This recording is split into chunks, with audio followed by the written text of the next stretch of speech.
Hello everyone, this is your Daily Dose of Internet. So, hello there everyone, and welcome, it is Aniran here, and today it is time for yet another FIFA 20 career mode experiment. Today, we've seen the randomizing of nationalities, overalls, attributes, all that sort of thing. You guys seeming to really enjoy it, which I'm very happy to see. Thank you all for the support on these experiments recently. So I thought you might want to see another one, potentially. I don't know, I'm guessing you do, you're here, that would make a lot of sense. We're randomizing potentials today, the ability that each player can achieve if everything goes right in their career. Every single number for every single player's potential has been randomized between 1 and 99. But if you go on to enjoy the video, then feel free to slap a like on this one and subscribe if you're new to the channel. Just recently hit 350,000 subscribers, which is absolutely mental, so thank you all for that one. Can't believe that many people want to see me break FIFA regularly. It's quite astonishing. Anyway, as you can see, we're using Liverpool for this experiment. Thankfully, there's no sign of Watford, it would appear.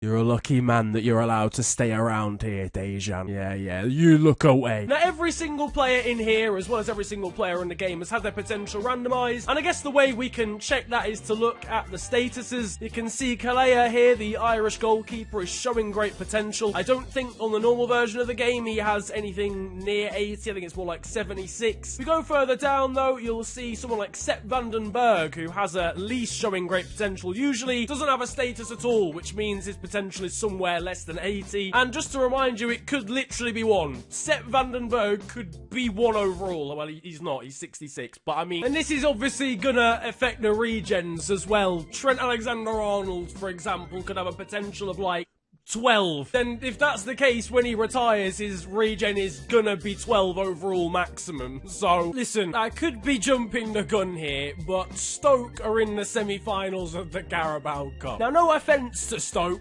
but they're near the bottom of the championship for a start. How have we ended up here then? Are we already seeing the impact of this experiment? Now, I'm not gonna lie, I was expecting absolutely nothing whatsoever to change in this first season, and at the top of the table, that's pretty much the case. We have actually won the league on goal difference over City. It's more down towards the bottom, actually, where Burnley have gone down, which is a bit of a surprise, but Everton have gone down with just 11 points. This is complete news to me, but apparently I've signed for Everton. Yes, lads. I'm going to assume the reason Everton went down is because they didn't have a competent goalkeeper. They sold Jordan Pickford, though having said that, he's not really a competent goalkeeper either, so. Your FA Cup winners are Man City. They beat us in the finals, so that's looking pretty normal right now. Meanwhile, we won the Carabao Cup, defeating Leicester 2-0 in the final. Over in the Champions League, your winners are Paris Saint-Germain over Piemonte Calcio, and in the Europa League, Eintracht Frankfurt beat Inter 2-1 in the final.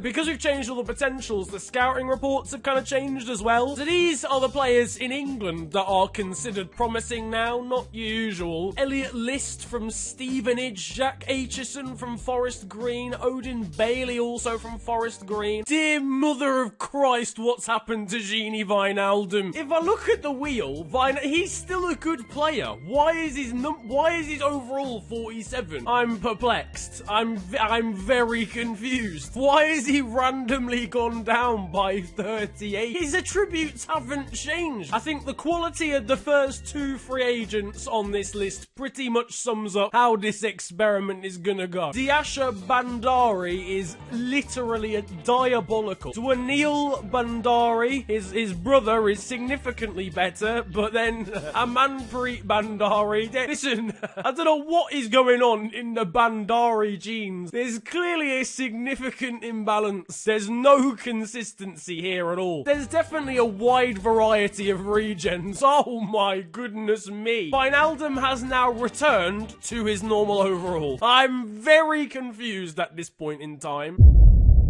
There's been some disturbance in the peace in season number 3, and it's caused by Newcastle United, who have forced their way into the Champions League now, along with ourselves, who won the league. United and City, Bournemouth, Norwich and Stoke were relegated. Liverpool won the FA Cup for a 2nd season in a row, beating Chelsea, and they won the League Cup as well, defeating Manchester United 3-2. The Champions League winners are Bayern ahead of Inter, and the Europa League was won by North London side Spurs over Lazio. I don't really know how, but but Thomas Ramos, a Uruguayan attacking midfielder regen, is playing for Salford City. I don't know what's going on here, and he's 87 at 21. The experiment has been keeping it pretty chilled out so far, not much has changed, but that's probably a sign of things to come.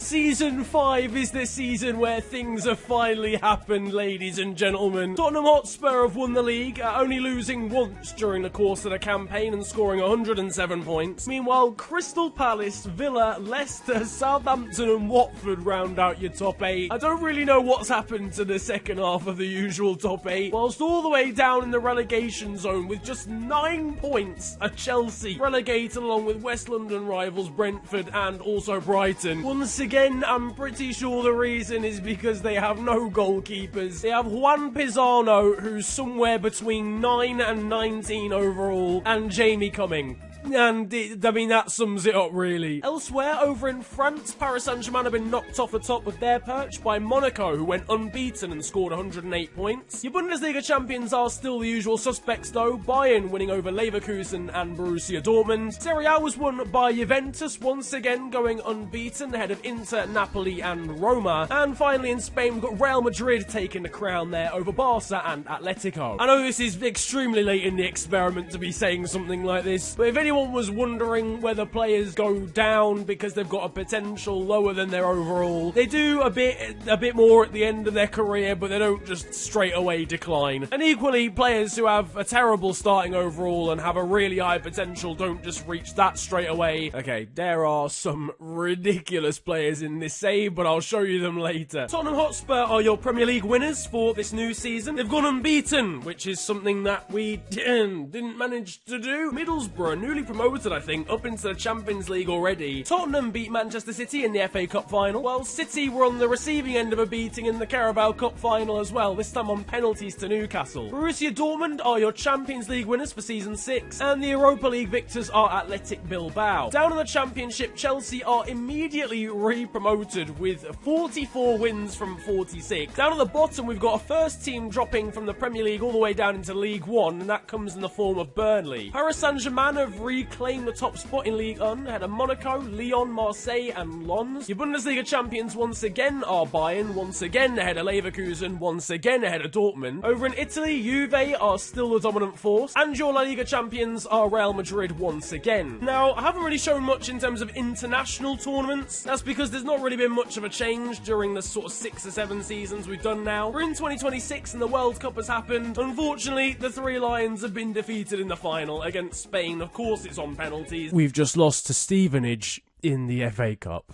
This is not in the script. Another season is done in this experiment. This is going to be the penultimate one that we do. Once again, Tottenham are looking imperious in the Premier League. They've won every single game from the start of the season. City, United and Liverpool complete the top 4. It's interesting actually because the big teams have remained big because they just keep signing players from that are really good and have really good random potential. So they're staying at the top. Brentford and Chelsea go down again. Chelsea still don't have a good goalkeeper. I don't even know how they got promoted in the first place back from the Championship. This game is broken in that sense. And finally here in season number 9, I think, Spurs have finally been taken away from the top of the Premier League. It is Manchester City who are your victors, 5 points clear of the North London side. Wolves and Middlesbrough complete the top 4 with Aston Villa and Southampton making it into the Europa League. Whilst it's a slight fall from grace for us, we lost our main goalkeeper Alisson apparently and hence we've been relegated. Manchester United beat Middlesbrough in the FA Cup final to retain that trophy, whilst over in the Carabao Cup, City get their hands back on that silverware, beating Wolves 4-1. Paris Saint-Germain beat the former champions Juventus in the Champions League final this campaign, and over in the Europa League, Spurs at least get their hands on some trophy, beating Schalke in the final. Down in the Championship, shock horror, despite not having any goalkeepers at all, Chelsea have been re-promoted. The other leagues on this game are so broken, they don't take into account anything at all, apart from how prestigious the club is. So having said that, Millwall have gone up. That wasn't a dig at them, they're just just not usually promoted in this game. Mid-table, though, sees the likes of Rochdale and Tranmere Rovers, who have come up from the depths of the Football League, and Stevenage. It's down in League One where we find the likes of Burnley, who have just been re-promoted in fairness, but also Norwich and Leeds. Over to Europe now, and Paris Saint-Germain completed an unbeaten season to lift the Ligue 1 crown. Bayern won the Bundesliga, and hence water is wet. Your Italian champions are once again Piemonte Calcio or Juventus, ahead of Lazio, Cagliari and Napoli. The Eredivisie was won by PSV. They've been knocked off top spot of Ajax by AZ Alkmaar and Vitesse as well. Benfica are Portuguese champions at a Sporting and Porto. In Scotland, we've got Rangers winning the league. Finally, they're getting some joy in one of these experiments at Motherwell and Celtic. And finally, in Spain, we've seen this league a few times now in this experiment, and Real have won it every single time. Now, though, on to the players, and my goodness me, are there some stonkers. We've already got 99 rated players. Alexander Aquilia, who saw earlier on from Ecuador, is still in the free agents list. I don't even know how the game knows that he's 99. Oh my god, he's got 99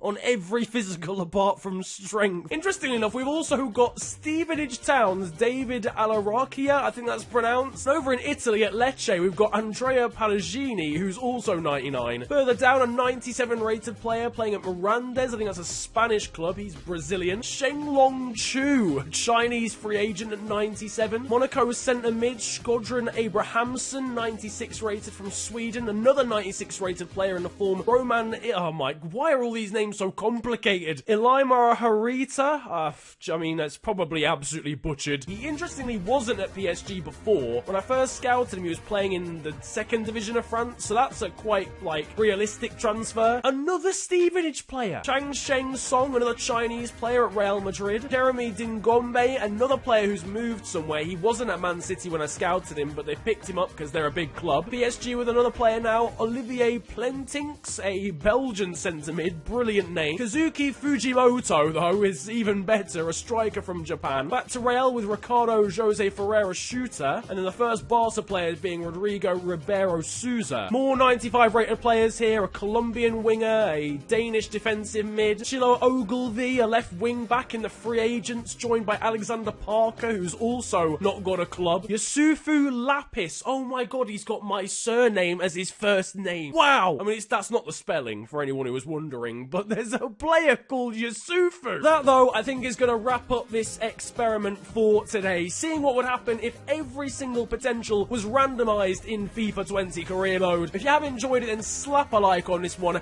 and subscribe if you're new to the channel. You can also follow me on social media. It is at @theofficialfng on Twitter and on Insta. But it's been a pleasure ranting at you guys today. Have a wonderful day, enjoy yourselves, and goodbye.